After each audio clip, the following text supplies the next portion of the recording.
الحمد لله رب العالمين الصلاة والسلام على خاتم النبيين وعلى آله وصحبه أجمعين أما بعد فأعوذ بالله من الشيطان الرجيم بسم الله الرحمن الرحيم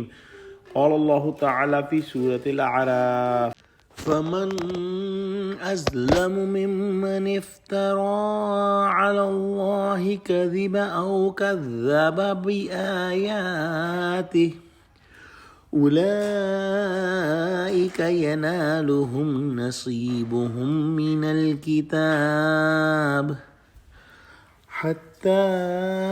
إذا جاءتهم رسلنا يتوفونهم قالوا أين ما كنتم تدعون من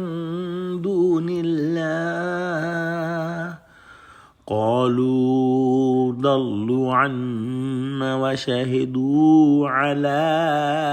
أنفسهم أنهم كانوا كافرين۔ ترجمہ: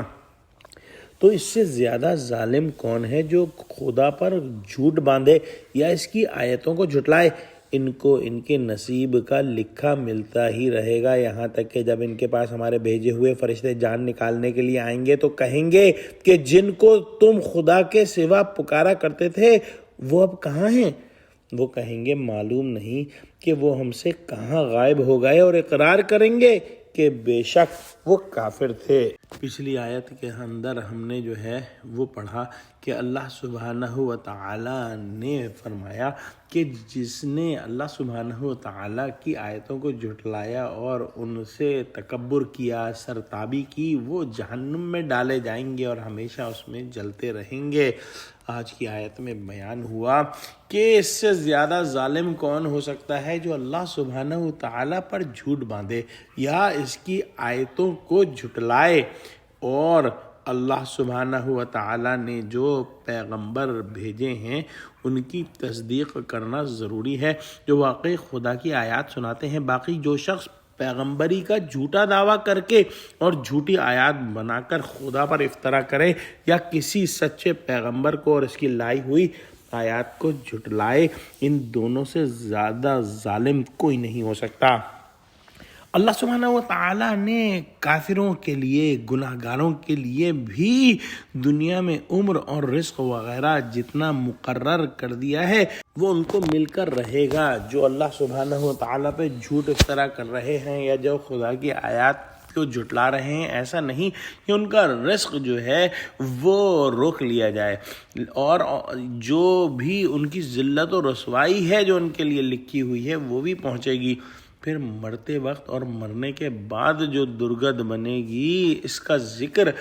آگے آتا ہے۔ جب وہ اپنے حصے کا وقت گزار چکیں گے اور اپنے حصے کا رزق جو ہے وہ استعمال کر چکیں گے تو پھر جب موت کے فرشتے نہایت سختی سے ان کی روح قبض کر کے جب ان کی جان نکالتے ہیں تو پھر ان سے پوچھتے ہیں کہ خدا کے سوا جن کو تم پکارا کرتے تھے وہ کہاں گئے جو اب تمہارے کام نہیں آتے؟ انہیں بلاؤ تاکہ اس مصیبت سے تمہیں چھڑائیں۔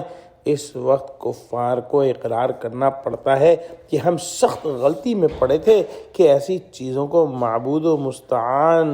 بنا لیا تھا جو اس کے مستحق نہ تھے۔ آج ہماری مصیبت میں ان کا کہیں پتہ نہیں، لیکن یہ ناوقت کا اقرار اور ندامت کیا نفع دے سکتی ہے۔ حکم ہوگا کہ ان کو جو ہے وہ جہنم میں جھونک دیا جائے، جو کہ ہم انشاءاللہ اگلی آیت میں پڑھیں گے۔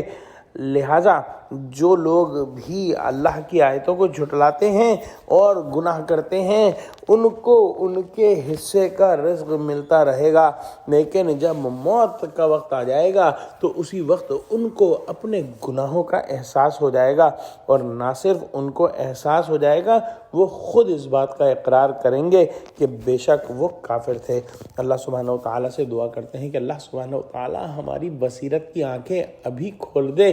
اور ہم کو آخرت کی تیاری کرنے والا بنا دے۔ آمین۔ وآخر دعوانا الحمدللہ رب العالمین۔